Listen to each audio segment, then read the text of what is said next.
Salut à tous, c'est Benjamin, fondateur d'Ecopreneur et de plusieurs entreprises régénératrices de la planète et des humains.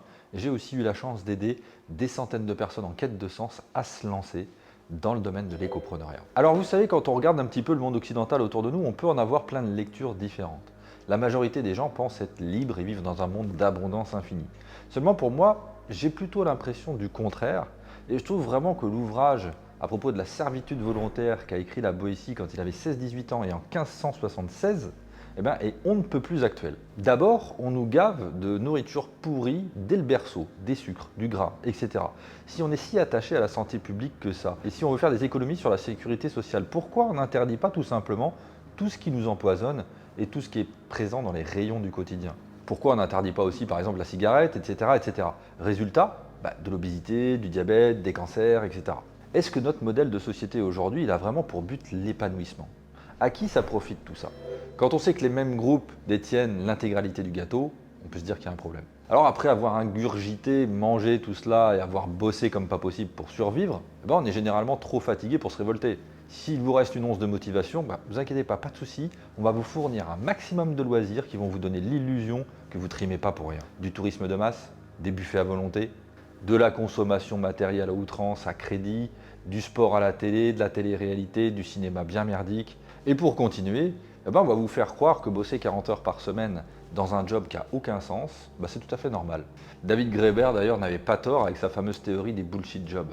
Vous êtes occupé, donc vous réfléchissez pas. Mais franchement, est-ce que vivre, c'est vraiment ça? Et pour supporter tout ça, messieurs, dames, parce que c'est difficilement supportable, tout ça, on est bien d'accord, pas de panique, on va vous fournir des sédatifs, de l'alcool, des réseaux sociaux, du porno, des anxiolytiques, tout ça pour vous faire oublier que vous êtes des esclaves bien consentants au service d'un système qui n'a qu'un but, vous prélever le moindre euro de votre premier souffle à votre dernier et qui va ne profiter qu'à une poignée de personnes et bien entendu qui va générer aussi par-delà un impact négatif considérable sur notre environnement, tout cela avec l'assentiment des gouvernements. Cerise sur le gâteau, ce système va générer des tonnes d'impôts, de coûts pour la société. Selon l'OMS, par exemple, l'obésité coûte 2000 milliards de dollars par an, les maladies liées au stress, 300 milliards de dollars par an, rien qu'aux États-Unis. Et donc vous payez deux fois, vous payez avec votre santé et vous payez avec vos impôts. Alors pourquoi je vous parle de tout ça? Parce qu'en fait, il y a une alternative à ça. Et c'est celle que nous essayons de défendre avec les écopreneurs et d'autres. L'économie régénératrice et le style de vie qui l'accompagne. Imaginez une économie qui crée de la valeur pour tous, y compris pour la planète. Parce que c'est possible, ça s'appelle l'économie régénératrice. L'alimentation, elle pourrait y être saine, elle pourrait y être locale, avec des aliments qui vous guérissent au lieu d'aliments qui vous rendent malade, des fermes urbaines, de la permaculture. Résultat, une santé améliorée, moins de pollution, des communautés renforcées. Le travail peut y avoir un sens, des jobs qui justement sont utiles, qui réparent la planète au lieu de la détruire. Vous vous levez le matin avec un but, pas juste pour un chèque.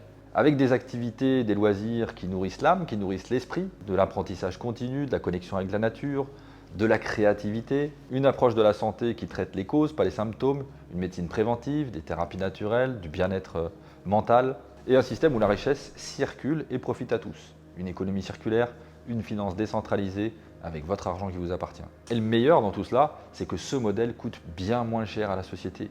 Moins de maladies chroniques, moins de burn-out, moins de pollution à nettoyer. Résultat, énormément moins d'impôts, plus d'argent dans les poches de chacun d'entre nous et une planète en meilleure santé. Conclusion, l'économie régénératrice, c'est pas juste bon pour la planète, quelque part, c'est notre ticket pour une liberté et une société plus prospère. Ok, mais comment on passe d'un système aliénant, comme on l'a vu, à un système régénératif? Tout simplement en commençant par vous, par vos actes d'achat, par votre manière de consommer, par votre manière de vivre et aussi par votre activité professionnelle. On doit créer un système et des exemples désirables, qui font envie, qui montrent que c'est possible. Idem avec le style de vie. À vous de savoir à quel système vous souhaitez contribuer et dans quel système vous souhaitez mettre votre énergie.